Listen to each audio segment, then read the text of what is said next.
नमस्कार, स्वागत है आप सभी का डीडी न्यूज़ के इस खास बुलेटिन एक्सप्रेस 100 में, जहां हम आपके लिए लेकर आते हैं खबरें राजनीति, खेल जगत, व्यापार जगत, मनोरंजन से जुड़ी हुई और एक्सप्रेस यानी फटाफट अंदाज में। मैं हूं आंचल गुलाटी गुंबर।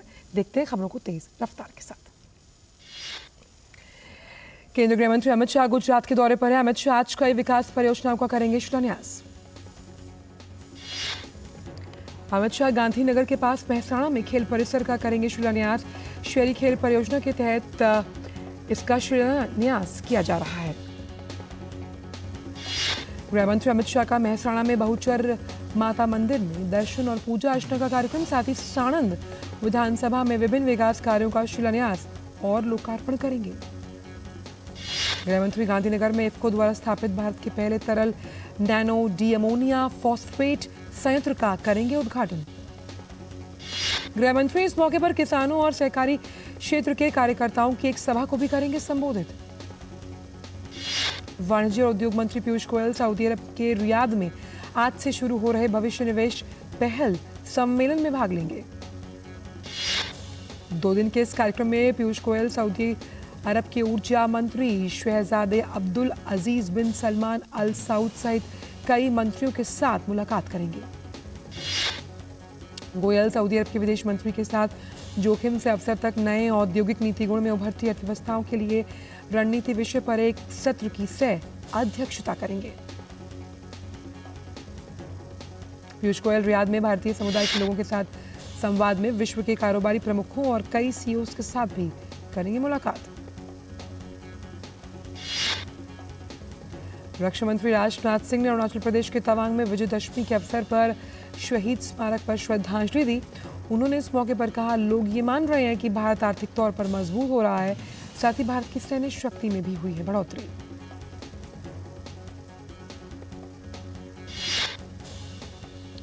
तवांग में भारतीय सेना को संबोधित करते हुए रक्षा मंत्री राजनाथ सिंह ने कहा कि LAC के पास तक जाकर मैंने देखा जिन कठिन परिस्थितियों में आप देश की सीमाओं की सुरक्षा की जिम्मेदारी निभा रहे हैं, उसकी जितनी प्रशंसा की जाए वो कम है।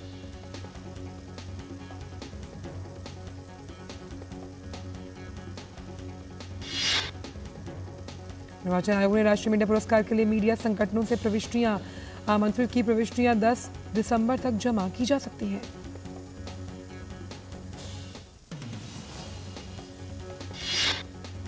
वक्त एक ब्रेक का। अर्जुन, एग्जाम्स में you made us really proud. अब आगे क्या सोचा है? पापा, मैंने IIT जाना है और इंजीनियर बनना है। थिंक IIT, थिंक विद्या मंदिर।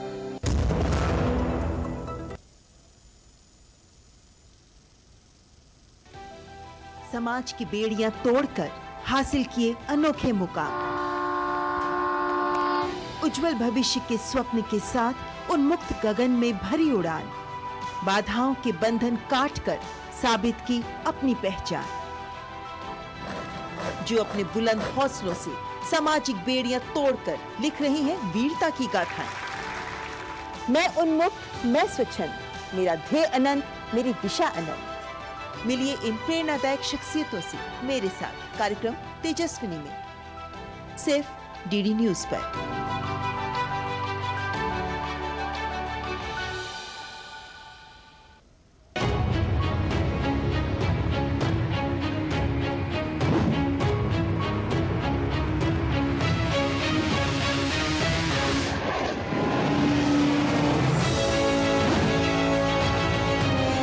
इस वक्त इजराइल गाजा बॉर्डर के बहुत नजदीक खड़ा हूं।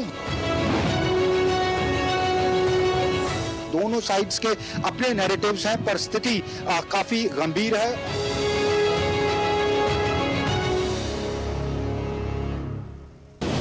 पांच चुनावी राज्यों की चुनावी मिसाल: छत्तीसगढ़, मध्य प्रदेश, राजस्थान, तेलंगाना, मिजोरम का सियासी घमासान। किस राज्य में किसकी बनेगी सरकार?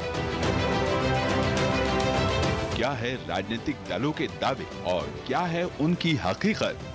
हर राज्य की चुनावी खबर और जनता के मुद्दे, होगा चुनाव से जुड़ी हर खबर का अपडेट। ब्रेक के बाद सभी का स्वागत। रुक अब खबरों का एक्सप्रेस अंदाज में। निर्वाचन आयोग के राष्ट्रीय मीडिया पुरस्कार का उद्देश्य लोगों को चुनावी प्रक्रिया, मतदान और चुनाव से जुड़ी जानकारी देने में उत्कृष्ट योगदान के लिए सम्मानित करना है। राष्ट्रीय मतदाता दिवस के अवसर पर विजेताओं को सम्मानित किया जाएगा। इसके तहत अगले 25 जनवरी को राष्ट्रीय मतदाता दिवस के अवसर पर 4 पुरस्कार दिए जाएंगे। प्रधानमंत्री नरेंद्र मोदी को भेंट किए गए स्मृति चिन्हों और उपहारों की ई नीलामी का आयोजन 31 अक्टूबर तक किया जाएगा। ई नीलामी सफल नीलामी की श्रृंखला का 5वां संस्करण है और इस बार ई नीलामी में 912 वस्तुएं शामिल। केंद्रीय संस्कृति राज्य मंत्री मीनाक्षी लेखी ने बताया कि सबसे ज्यादा बोले वाले उपहार में लक्ष्मी नारायण की मूर्ति, राम दरबार, model of golden temple, souvenir of Jerusalem बने हुए हैं। मीनाक्षी लेखी ने यह भी कहा कि इनमें से बहुत सारे उपहार म्यूजियम में रखे जाने लायक हैं। आरएसएस ने आज नागपुर में विजयदशमी उत्सव का आयोजन किया। कार्यक्रम में सर संचालक डॉक्टर मोहन भागवत समेत सैकड़ों पदाधिकारी और स्वयंसेवक मौजूद रहे। संघ के विजयदशमी कार्यक्रम में प्रसिद्ध संगीतकार और गायक शंकर महादेवन मुख्य अतिथि के तौर पर हुए शामिल। विजयदशमी को संघ अपना स्थापना दिवस मनाता है। संघ के विजयदशमी कार्यक्रम में महाराष्ट्र के उप मुख्यमंत्री देवेंद्र फडणवीस, नागपुर के सांसद और केंद्रीय मंत्री नितिन गडकरी रहे मौजूद। आरएसएस सर संचालक मोहन भागवत ने गायक शंकर महादेवन का स्वागत किया। इस अवसर पर स्वयंसेवकों ने पथ संचलन भी किया। राष्ट्रीय स्वयंसेवक संघ सर संचालक मोहन भागवत ने विजयदशमी के उत्सव के अवसर पर शस्त्र पूजन किया। सर संचालक मोहन भागवत ने विजयदशमी के कार्यक्रम के शुभारंभ से पहले संघ के संस्थापक डॉक्टर बलिराम हेडगेवार को पुष्पांजलि अर्पित की। आरएसएस प्रमुख ने अपने वार्षिक संबोधन में वैश्विक पटल पर देश की बढ़ती ताकत को सराहा। मोहन भागवत ने कहा कि हमारे देश को हर क्षेत्र में आगे बढ़ते हुए दुनिया देख रही है। सर संचालक डॉक्टर मोहन भागवत ने कहा कि G20 शिखर सम्मेलन बेहद सफल रहा। भारत के आतिथ्य की दुनिया भर में हुई प्रशंसा। कार्यक्रम में अतिथि के रूप में उपस्थित प्रसिद्ध संगीतकार गायक शंकर महादेवन ने कहा कि राष्ट्रीय स्वयंसेवक संघ हर वक्त देश की सेवा के लिए तत्पर। संघ के विजयदशमी कार्यक्रम में शंकर महादेवन ने मां सरस्वती पर एक श्लोक भी गाया। इससे पहले संघ के विजयदशमी कार्यक्रम में बतौर मुख्य अतिथि पहुंचने पर शंकर महादेवन ने कहा कि वो संघ के कार्यक्रम में पहुंचकर गौरवान्वित महसूस कर रहे हैं। उन्होंने कहा कि उनके लिए सम्मान बहुत बड़ा है। केंद्रीय मंत्री अनुराग सिंह ठाकुर ने विजयदशमी के पावन मौके पर हिमाचल प्रदेश के सिद्धपीठ ज्वालाजी देवी मंदिर में दर्शन किए। उन्होंने भारत वासियों को शुभकामनाएं दी। तिरुपति में श्री वेंकटेश्वर नवरात्रि ब्रह्मोत्सव का समापन चक्र स्नानम महोत्सव के साथ हुआ। इस दौरान श्री वेंकटेश्वर के सुदर्शन चक्र का अभिषेक किया गया।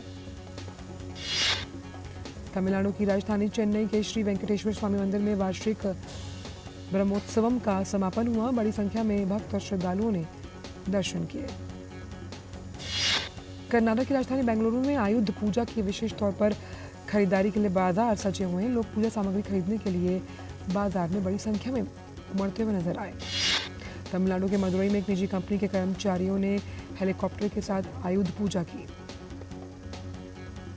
नेपाल की राजधानी काठमांडू में बसंतपुर दरबार चौक पर स्थित तालेजू भवानी मंदिर के कपाट खोले गए। इस मौके पर भक्तों की भीड़ उमड़ पड़ी। जम्मू कश्मीर की राजधानी श्रीनगर में इस बार दशहरे को धूमधाम से मनाने की तैयारी चल रही है। महाराष्ट्र के नागपुर में 50 फीट के रावण का दहन किया जाएगा। इसके लिए कई दिनों से कारीगर तैयारियों में जुटे हुए हैं। जयपुर में मुस्लिम कलाकार दे रहे हैं आपसी सद्भाव की मिसाल। वर्षों से दशहरा उत्सव के लिए बनाए जाने वाले रावण के पुतले डिजाइन किए जाते हैं। तेलंगाना की राजधानी हैदराबाद में अमरपेट मंदिर सेवा समिति द्वारा आयोजित रावण दहन कार्यक्रम में केंद्रीय संस्कृति मंत्री और भाजपा नेता जी किशन रेड्डी ने लिया भाग। यूपी के आगरा में एक स्कूली छात्र गौरी को एक दिवसीय थाना प्रभारी बनाया गया। डीएसपी सिटी सूरज राय इस मौके पर रहे मौजूद। ऑस्ट्रेलिया गेंदबाज एडम जम्पा ने अपने परिवार के साथ आगरा के ताजमहल का करा दीदार। ताज के नज़ारों से काफी प्रभावित नजर आए। यूपी की राजधानी लखनऊ में विजयदशमी के त्यौहार के लिए पुलिस ने तैयारी कर ली पूरी। जेसीपी कानून एवं व्यवस्था उपेंद्र अग्रवाल ने कहा कि यातायात और कानून व्यवस्था दोनों के लिए सख्त इंतजाम किए गए। मध्य प्रदेश के ग्वालियर में पुलिस की क्राइम ब्रांच ने 47 लाख रुपए के पुराने नोटों के साथ एक आरोपी को पकड़ लिया। कर्नाटक की राजधानी बेंगलुरु में एक BMW कार से 13 लाख रुपए का चोरी का मामला सामने आया। पुलिस ने CCTV विजुअल हासिल कर लिए। तमिलनाडु के रामेश्वरम में पंबन बंदरगाह पर एक तूफान की चेतावनी देने वाले यंत्र और साजो सामान को स्थापित किया गया। राजस्थान के दौसा में NH 21 से सटे टीकरी जाफरान गांव के पास पुलिस ने 2 बसों से 100 किलो से अधिक की चांदी जब्त की। राजस्थान के डीडवाना में एक दलित महिला के साथ सामूहिक बलात्कार का मामला आया सामने। पुलिस ने किया मामला दर्ज। गुजरात के वडोदरा में बसे बंगाली समुदाय ने महाअष्टमी को बड़े ही जोर शोर और उत्साहपूर्वक मनाया। मध्य प्रदेश की राजधानी भोपाल में मुख्यमंत्री शिवराज सिंह चौहान ने शक्ति से शिवांगी वरदान कार्यक्रम में लिया भाग। विजयदशमी के अवसर पर पश्चिम बंगाल के बीरभूम में बड़ी धूमधाम के साथ सिंदूर खेला गया।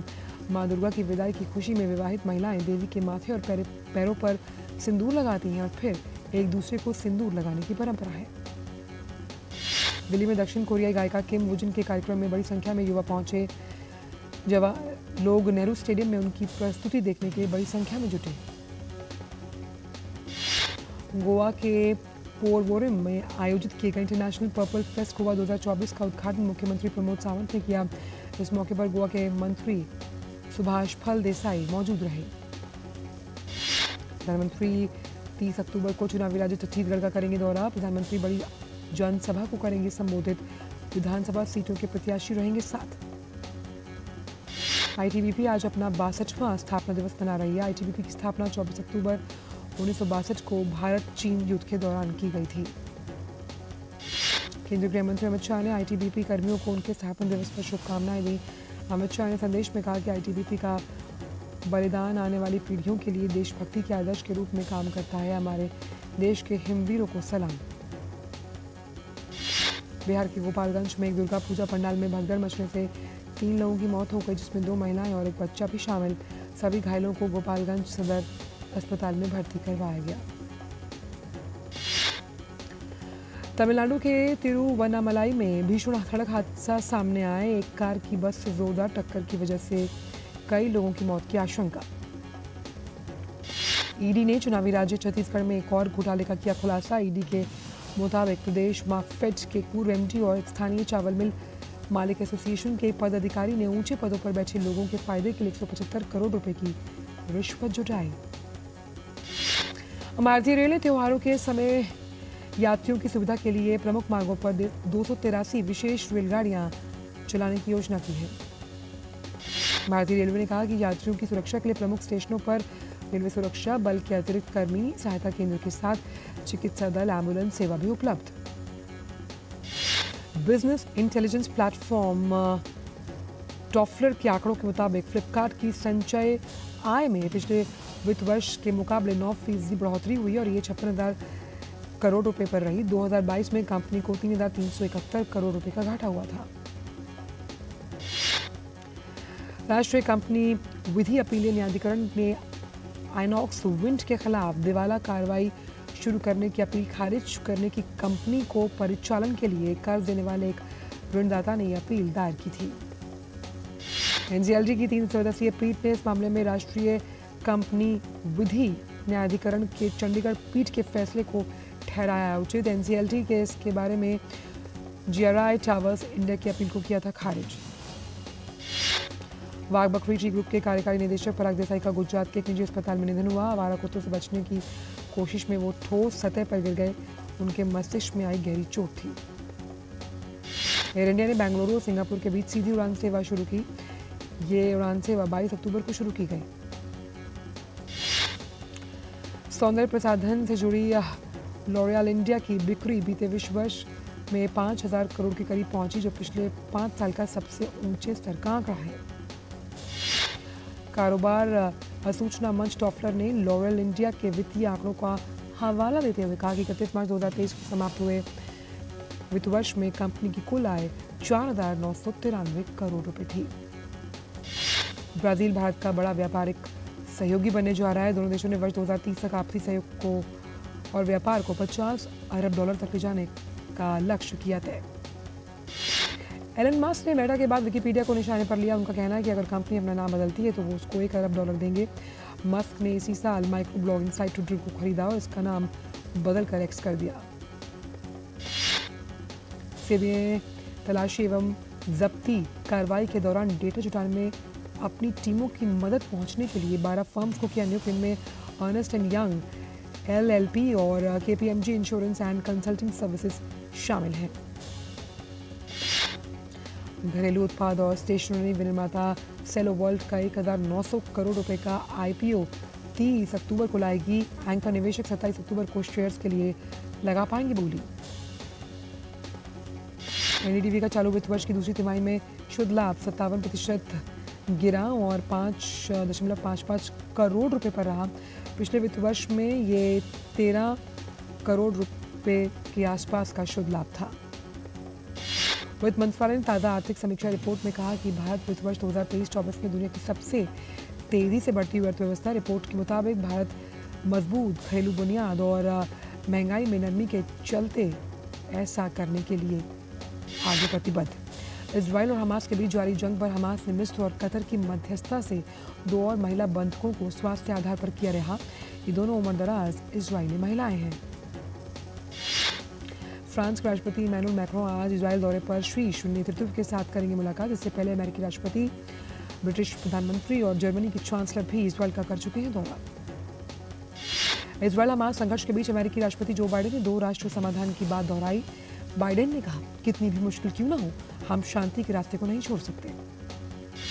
ब्राजील में पुलिस कार्रवाई में हुई आपराधिक सरगना की मौत के बाद उसके गिरोह से जुड़े अपराधियों ने जमकर मचाया उत्पात। अपराधियों ने रियो डी जेनेरो में 35 से अधिक बसों को किया आग के हवाले। अपराधियों ने आगजनी की घटना को शहर के उस क्षेत्र में अंजाम दिया जहां कई आपराधिक समूह अपने वर्चस्व स्थापित करने के लिए कर रहे हैं संघर्ष। पुलिस अपराधियों के मुताबिक आपराधिक गतिविधियों में शामिल इन समूहों में ज्यादातर वैसे लोग शामिल हैं जो कभी पुलिस के हिस्से के रूप में काम किया करते थे। व्हाइट हाउस के राष्ट्रीय सुरक्षा प्रवक्ता जॉन किर्बी ने कहा कि बाइडेन प्रशासन गाजा से लोगों की सुरक्षित वापसी सुनिश्चित करना चाहता है, खासकर अमेरिकी नागरिकों की। किर्बी ने कहा कि चल रही मानवीय सहायता, भोजन, पानी और चिकित्सा आपूर्ति अत्यंत महत्वपूर्ण और क्षेत्र में जल्द से जल्द उसकी आपूर्ति की जानी चाहिए। जॉन किर्बी ने बताया कि संयुक्त राज्य अमेरिका मध्य पूर्व में अपने राष्ट्रीय सुरक्षा हितों को सुरक्षित करने के लिए उचित रूप से कार्य करेगा, लेकिन वह इजराइल हमास संघर्ष को व्यापक होते देखना नहीं चाहता। बांग्लादेश में 2 ट्रेनों की टक्कर में कम से कम 13 लोगों की मौत हुई और कई अन्य घायल। राजधानी ढाका से लगभग 80 किलोमीटर उत्तर पूर्व में भैरव में एक यात्री ट्रेन एक मालगाड़ी से टकरा गई। पाकिस्तान की विशेष अदालत ने गोपनीय राजनयिक दस्तावेज लीक करने और देश की गोपनीयता के कानून का उल्लंघन करने से जुड़े मामले में पूर्व प्रधानमंत्री इमरान खान और पूर्व विदेश मंत्री शाह महमूद कुरैशी पर आरोप किए थे। भारत और पाकिस्तान के विभाजन के दौरान 76 साल पहले अलग हुए एक भाई और बहन ऐतिहासिक करतारपुर गलियारे में एक बार फिर से मिले। ये मिलन सोशल मीडिया की वजह से हुआ संभव। मोहम्मद इस्माइल और उनकी बहन सुरेंद्र कौर पाकिस्तान में भारत के अपने अपने शहरों से करतारपुर गुरुद्वारा साहब में पहुंचे और रविवार को उनका भावनात्मक पुनर्मिलन हुआ। दोनों की उम्र करीब 80 साल। पूर्व प्रधानमंत्री नवाज शरीफ ने पाकिस्तान लौटने पर एवनफील्ड अपार्टमेंट और अल अजीजिया भ्रष्टाचार मामलों में अपनी सजा के खिलाफ लंबित अपील्स को नए सिरे से इस्लामाबाद उच्च न्यायालय में किया दायर। श्रीलंका के राष्ट्रपति ने अपनी कैबिनेट में पहले फेरबदल करते हुए 2 मंत्रियों के विभाग बदले। उन्होंने विपक्ष की आलोचना के बीच ये कदम उठाया। उनकी योजना नकदी संकट से जूझ रहे देश में अगले साल होने वाले चुनावों को स्थगित करने की है। स्वास्थ्य मंत्री कहलिया राम बुकवेला को अब पर्यावरण विभाग का जिम्मा सौंपा गया। उनके कामकाज के तरीकों को लेकर कई हफ्तों से जनता में असंतोष था। विपक्ष ने संसद में उनके खिलाफ अविश्वास प्रस्ताव पेश किया, लेकिन वो उसमें बच गए। अमेरिकी वाणिज्य उड़ान में ऑफ ड्यूटी पायलट ने विमान के इंजन को बंद करने की कोशिश की। विमान के पोर्टलैंड ओरेगन की ओर डाइवर्ट कर सुरक्षित लैंडिंग कराई गई। आरोपी को किया गया गिरफ्तार। वनडे विश्व कप में आज दक्षिण अफ्रीका और बांग्लादेश की टीम आमने सामने। यह मुकाबला मुंबई के वानखेड़े स्टेडियम में खेला जाएगा। आईसीसी विश्व कप में एक और बड़ा उलटफेर देखने को मिला। सोमवार को खेले गए मुकाबले में अफगानिस्तान ने पाकिस्तान को 8 विकेट से हरा दिया। एक दिवसीय क्रिकेट में अफगानिस्तान की पाकिस्तान पर यह पहली जीत। पाकिस्तान ने टॉस जीतकर बल्लेबाजी करते हुए 282 रन बनाए। जवाब में अफगान टीम ने 2 विकेट खोकर लक्ष्य को आसानी से किया हासिल।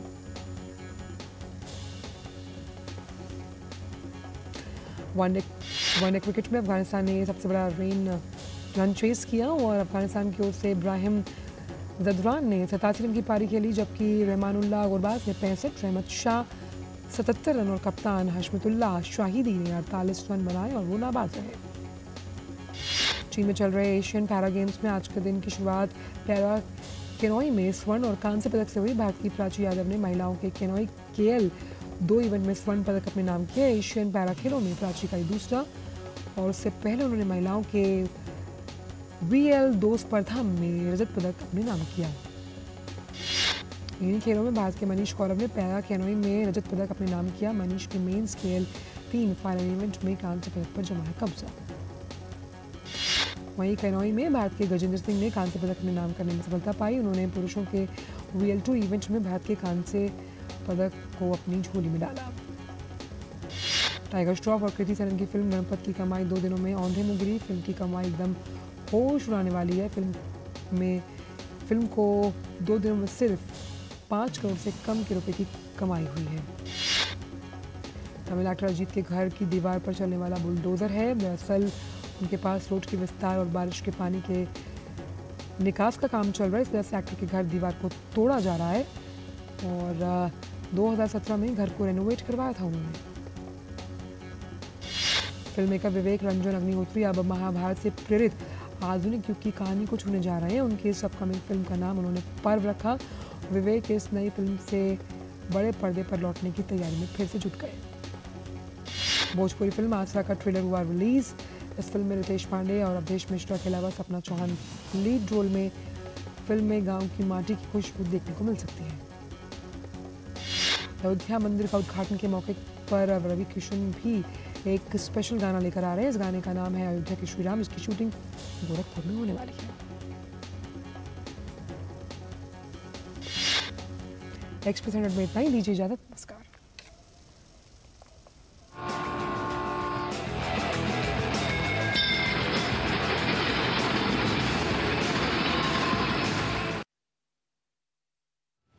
चुनावी राज्यों की